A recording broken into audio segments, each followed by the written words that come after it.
Israeli হামলায় সিরিয়ায় নিহত ১৩। সিরিয়ার রাজধানী দামেস্কের বিভিন্ন এলাকায় ভোররাতে হামলা চালিয়েছে ইসরায়েলি বাহিনী।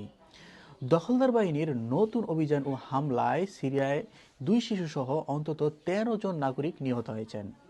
এ সময় আহত হয়েছেন ২৫ জন। একই সঙ্গে সংঘর্ষে কয়েকজন ইসরায়েলি সেনাও আহত হয়েছেন। শুক্রবার ২৮ নভেম্বর আল জাজিরার এক প্রতিবেদন থেকে এ তথ্য জানা যায়। প্রতিবেদনে বলা হয়, ইসরায়েলি বাহিনীর স্থল অভিযান ও গোলাবর্ষণে বেইজ জিন এলাকায় বহু পরিবার ঘর ছেড়ে নিরাপদ স্থানে পালিয়ে যেতে বাধ্য হয়েছে। টহল দিতে দেখা গেছে। স্থানীয় সূত্র আল জাজিরাকে জানিয়েছে, বেইজ জিনকে লক্ষ্য করে ইসরায়েলি আর্টিলারি ও ক্ষেপণাস্ত্র হামলায় আরও কয়েকজন নিহত ও আহত হওয়ার সম্ভাবনা রয়েছে। অভিযানে ইসরায়েলি বাহিনীর সঙ্গে স্থানীয় বাসিন্দাদের সংঘর্ষে জড়িয়ে পড়ে।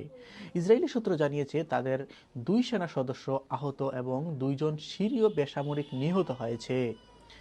পরে ইসরায়েলি গণমাধ্যম ইহুদি আহরণ জানিয়েছে, বেইজে জিনে প্রবেশ করা ইসরায়েলি বাহিনীকে স্থানীয়রা ঘেরাও করলে বিমান ও আর্টিলারি হামলা চালিয়ে তাদের সরিয়ে আনা হয়।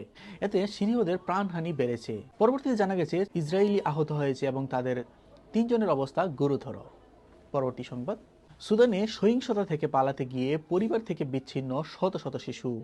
সুদানের আল ফারাস শহরে সাম্প্রতিক সহিংসতা থেকে হাজার হাজার পরিবার পালিয়ে আসার সময় শত শত শিশু বিচ্ছিন্ন হয়ে গেছে।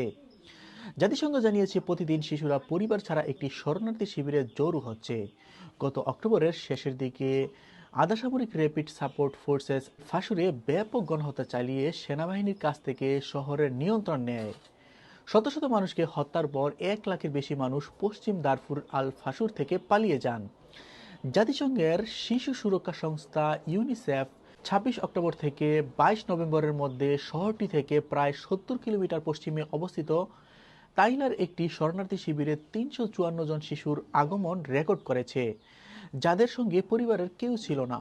কর্মকর্তারা জানিয়েছে, তাদের মা বাবা নিখোঁজ হয়েছেন অথবা পথে আটক হয়েছেন কিংবা নিহত হয়েছেন।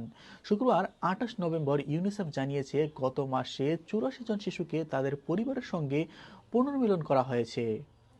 নরওয়েজিয়ান রিফিউজি কাউন্সিল জানিয়েছে, কমপক্ষে ৪০০ শিশু তাদের মা বাবা ছাড়া তাইওয়ানে পৌঁছেছে।